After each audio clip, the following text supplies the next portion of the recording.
All right, Joel, here we are. I just got, third time I'm doing this, I got interrupted by Flycon. Let me just get this back to its opening state. Okay, here we are at the open. I'm going to take my magic wand. This is set a little high from something else. I like it at 10. Note this choice right here, the square and square that are kind of consuming each other. That means every subsequent mouse click adds to the previous selection. Really handy for this type of thing where I don't like it super aggressive. I like to take multiple clicks to get where I want. Okay? This is a pretty good, clean, easy piece to pick. Here we are. I am now going to select, inverse my selection. So I've now switched it from having selected the white, your gold piece is highlighted, and I'm going to refine edge. Now, there are lots of choices here, but essentially what it's doing is it's just isolating this transition from the background to the piece and softening it. I mentioned to you that there are all kinds of adjustments for how to grow it, shrink it, feather it. I'm going to just play with the shift edge to give you an idea. Now, I would be pulling the selection into the gold piece as opposed to going the other way where I grow the selection, now you have a bit of the white. So from experience, you know, I just kind of like it where, you know, maybe somewhere here, a little bit outside the piece, just to soften that transition. It's not the end of the world no matter what you do, but there are some pretty aggressive things you can do in here in regards to smoothing out that selection. Go to YouTube, that's the best way to learn it. I'm going to hit OK. Now I have my selection. I am going to copy and paste. Let me just pull my, can I pull this damn thing over? Here we go. You should be able to almost see my, what the hell? Sorry, Joel, shouldn't have been cheap. I should have just, crap, I'm wasting your time. Where's my history? Come on, you damn thing. Here we go, layers. Whew. There's my background layer. Here's my foreground layer, right? Where I just copied the piece to. I am now going to go back and work on the background layer. So it's highlighted blue.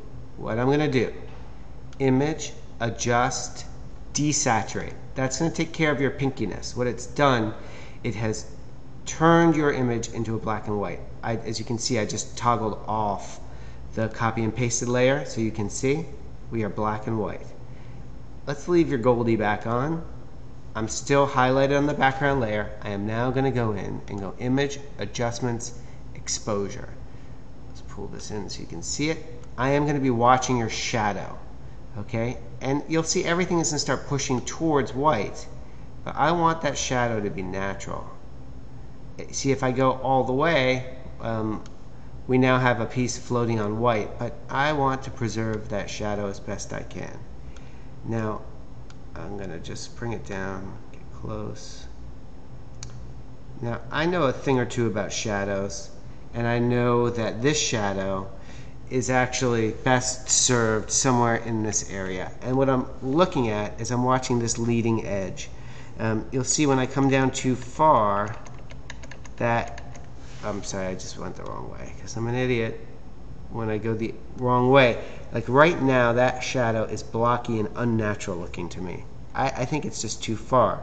So I'm going to scale it back and watch that shadow grow until I feel it looks natural. And I think it's blending in here the best. I'm taking it. Even though the rest of this is not that white, I'm going for it. Okay. Now, for my next maneuver, I come over and I take the Dodge tool. That's the black lollipop on a stick. And you can see I have it set up pretty big. You can choose, you know, there's my brush. I don't know, my brush is well enough to know what I'm doing, but I'll show you I have it set to a hardness of 35. So it's a little on the soft side, and this is set to mid-tones, whatever. Bottom line is when you click and hold, maybe I don't have the right setting, it starts to erase, no shadow, what I'm doing here. It starts to erase what's there. I think mid-tones was right.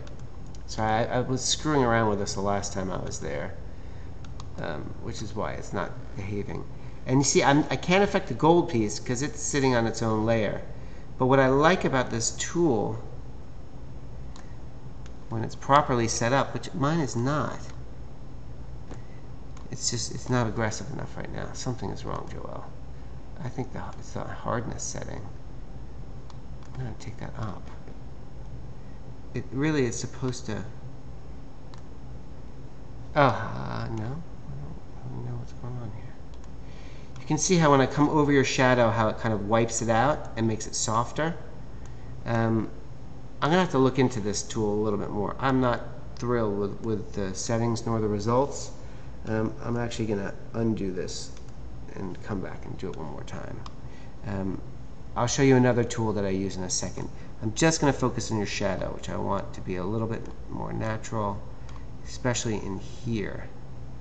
Okay. Alright, fine. That's okay. I'm coming back to just a brush.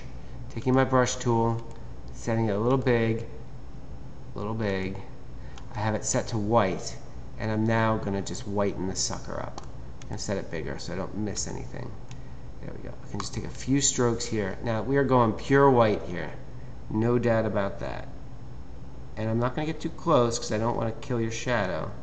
I want to just work my way around it, right? But you see, this is taking care of what your photographer was afraid of not going white. And it is now going to be white because I am not taking a chance. This is the advantage to the Nico procedure of having the image copied and pasted back in, is that you can do this, and obviously the piece is unaffected because it's on its own layer. I feel pretty good about this. And let's go save, layer, when you're totally happy, flatten, and then file. Let's try save. Well, keep it as a JPEG, I don't know. Save it as, make sure it's a JPEG, not a Photoshop file. Tester JPEG, yeah, that's good. That's good, okay, yeah, no. That's all good. And that's it. I'm gonna send this back to you and see what you think. All right.